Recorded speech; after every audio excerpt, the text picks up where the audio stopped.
52 నెలల ఎలక్షన్ ఉన్నాయి కదా, ఎలక్షన్ ఎవరు వస్తే బాగుంటుంది అంటారు?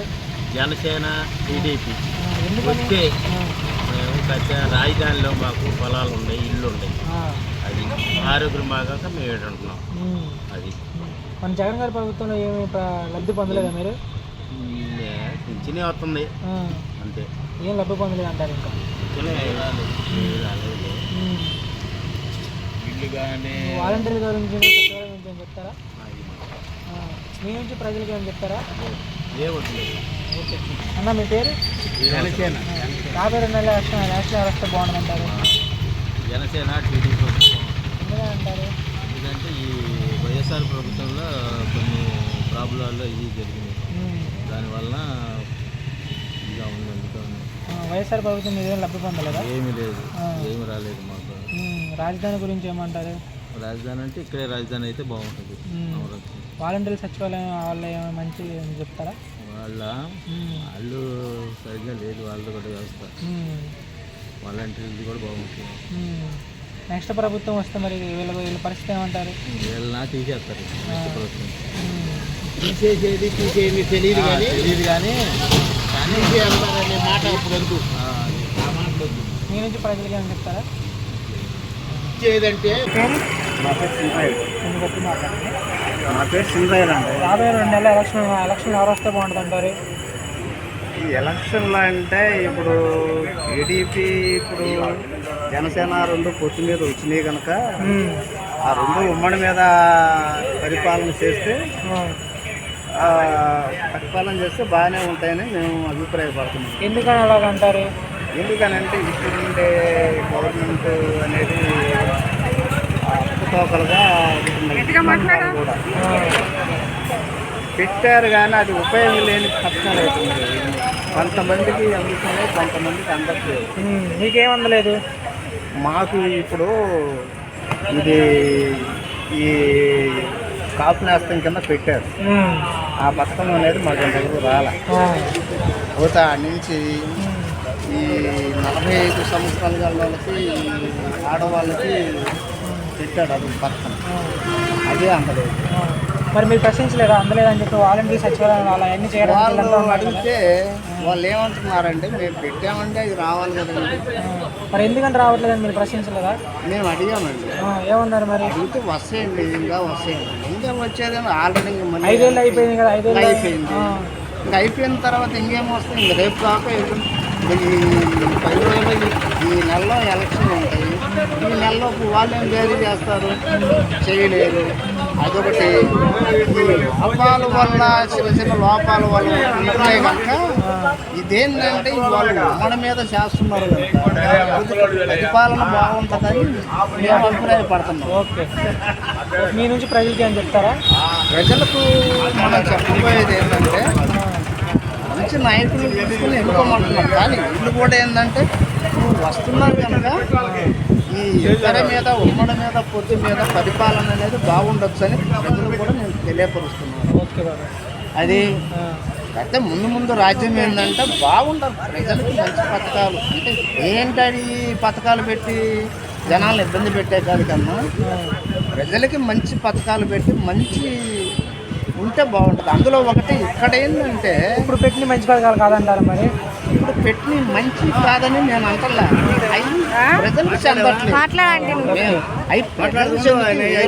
ఏ నాయకుడు అవి దగ్గరుండి ప్రజలకు అందుబాటులో ఇస్తే ఆ నాయకుడిని 20 సంవత్సరాలు అయినా సరే ఆ నాయకుడిని ఎన్నుకునే అవకాశం ఉంటుంది. ఓకే బాబు.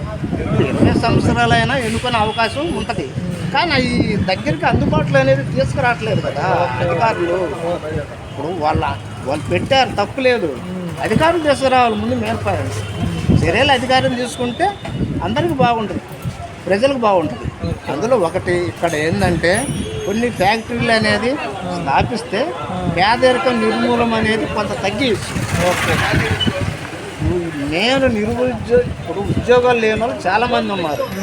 ఈ ఉద్యోగాలు లేని వాళ్ళకి ఒక ఫ్యాక్టరీ సంస్థలు అనేది గవర్నమెంట్ ఇతర దేశాల నుంచి చూసుకొని కూడా అందుబాటులోకి ఇస్తే ఎవరైనా సరే అది ఆ ప్రజలకి, నిరుద్యోగాలకి కూడా అందుబాటులో ఉంటుంది. లేని వాడికి కూడా కొత్త అన్నం పెట్టిన వాళ్ళు అవుతారు. ఓకే. కానీ వీళ్ళు ఏంటంటే ఏది పట్టించుకోరు.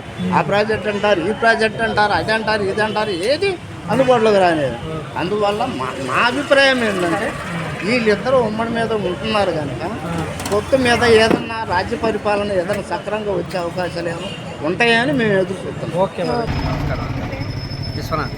ఓకే, రాబోయే 2 నెలల ఎలక్షన్లు ఉన్నాయి కదా, ఈసారి ఎవరు గెలుస్తారనుకుంటున్నారు మీ అభిప్రాయం? సరే ఎలక్షన్లు అయితే వచ్చేది అయితే టీడీపీ కానీ జనసేన కానీ వస్తుంది. రెండింటిలో పక్క. ఓకే, ఇప్పుడు మరి సర్వే ప్రకారం జగన్ గారే వస్తారు ఈసారి కూడా అని. జగన్ అయితే అసలు రాడు, ఓకే, పక్కాకైతే రాడు, ఓకే. అదైతే కన్ఫర్మ్. ఎందుకంటే ఒకసారి ఆల్రెడీ వేసాము. నేనైతే మామూలుగా అయితే మేము వైఎస్ఆరే, కాకపోతే నేను అయినా కానీ చెప్తున్నాను కదా పక్కాగా ఈసారి వైఎస్ జగన్ అయితే రాడు. అది ఈ సంక్షేమ పథకాలు ఇవన్నీ పెట్టారు కదా, ఏం పెట్టాడు పెట్టాడు దేనికి ఉపయోగం ఏమీ లేదు. పెట్టాడు ఉన్నోళ్ళకి వస్తున్నాయి ఎన్ని పథకాలు, లేని వాళ్ళకైతే ఎవరికి రావట్లేదు. ఇప్పుడు పథకాలు అయ్యి నాయక పథకాలు అన్నీ పెట్టాడు, దేనికి ఉపయోగం అవి? అందరికీ వస్తే ఉపయోగం, అందరికీ అసలు ఇవ్వాల్సిన అవసరం లేదు కదా. అవన్నీ వచ్చేసి ఈ నిత్యావసరాలు అయ్యి ఉపయోగపడేటివి పెట్టమనండి. ఓకే. వాళ్ళకి అమ్మఒడి అని ఇచ్చి నాన్నఒడి ఇచ్చి వాళ్ళకి ఇచ్చి గవర్నమెంట్ స్కూళ్ళకి బుక్కులు ఇచ్చాడు, అన్ని ఇచ్చాడు. మళ్ళీ డబ్బులు ఎందుకు వాళ్ళకి? ఇచ్చావు బాగానే ఉంది, మళ్ళీ వాళ్ళకి డబ్బులు ఎందుకు? స్కూల్ ఫీజు స్కూల్ ఫీజులు లాగా ఇచ్చినాం. ఇప్పుడు నువ్వు గవర్నమెంట్ అంటే పెట్టావు, నువ్వు గవర్నమెంట్ స్కూల్ పోయినప్పుడు ఇంకా డబ్బులు ఎందుకండి? ఫ్రీయాగా చదువు. నువ్వు పుస్తకాలు ఇచ్చావు, యూనిఫామ్ ఇచ్చావు, షూ ఇచ్చావు, అన్ని ఇచ్చావు. మళ్ళీ ఇంకా ఈ అమ్మఒళ్ళు ఎందుకు? అయ్యేవరికి ఉన్నోళ్ళకే వస్తున్నాయి అమ్మఒళ్ళు కూడా. ఇది చూపించినావు, దీనికి 2 కరెంట్ మీటర్లు ఉన్నాయి, 3 మీటర్లు ఉన్నాయి, లేనివి కూడా కలిపించి పెట్టేశావు. ఏమి ఎవరికి ఏమి రావట్లేదు, ఉపయోగం లేదు దానివల్ల. ఒకటికి వస్తే 4గురికి రావట్లేదు. అందరూ మాకు అవన్నీ అన్నారు కదా. ఎవరికి వచ్చినాయి? మాకు వచ్చినాయా? మాకు రాలేదు. మరి నేను చెప్తున్నాక దేనికి రాలేదు మాకు, ప్రతిదీ ఎత్తేసాడు. ఓకే. ఎందుకు మీకు అర్హత లేదు ఇట్లాగా లేని లేదు. కలిపి చెప్తారా? ఉండే 2 మీటర్లు మేము ఉంటే 8 మీటర్లు నా పేరు మీద చూపించాడు. కరెంట్ ఆఫీస్ కాడికి వెళ్ళాము, పలానా చోటుకి పోండి అన్నాడు, అక్కడికి వెళ్ళాము. ఆడికి వెళ్తే మీరు వాళ్ళ ఆధార్ కార్డులు, వాళ్ళ ప్రూఫ్లు, ఫోన్ నెంబర్లు అన్నీ తీసుకున్నారు. వాళ్ళు ఎవరైనా మాకేం తెలుస్తుంది? వాళ్ళందరి కాడికి వెళ్ళి సంతకాలు పెట్టించుకొని ఆధార్ కార్డులు తీసుకొని ఇవన్నీ తీసుకొని వస్తే మీ కరెంట్ మీటర్ మీ పేరు మీద తీసేస్తామన్నారు. వాళ్ళందరి కాడికి పోవాలి, వాళ్ళ అడ్రస్లు దేవుళ్ళు మళ్ళీ ఎవరెవరు ఎక్కడెక్కడ ఉన్నారు వాళ్ళు. ఈ వాలంటీర్లు ఏం సాయం చేయలేదు మీకు? సచివాలయాలు ఉన్నాయి కదా, వాలంటీర్లు వస్తున్నారు, అడుగుతున్నారు ఏంటి కానీ రాలేదు కదా. ఇప్పుడు వాలంటీర్ వచ్చింది మా ఇంటికాడికి వచ్చింది, అడుగుతుంది, మాకు అమ్మఒడి రావట్లేదు కదమ్మా ఏందమ్మా అంటే మేమేం చేస్తామంటే దానికని పేరు అన్నారు. మీద మీటర్ ఉందని చెప్పారు. చెప్తారు, ఏం చేయమంటారు అంటారు. ఉపయోగం మరి నేను చేసే పని ఏంది? నేను చేసేది మా వాళ్ళకైతే ప్లాస్టిక్ బండి, నాది 4 చక్రాల బండి నేను వేసేది వ్యాపారము. మరి నేను ఉన్నాను అయితేనా లేనాను అయితేనా? అదేలేండి, లేని అట్లా కల్పించి అలా ఇవన్నీ అసలు అనవసరం కదా ఈ పథకాలు.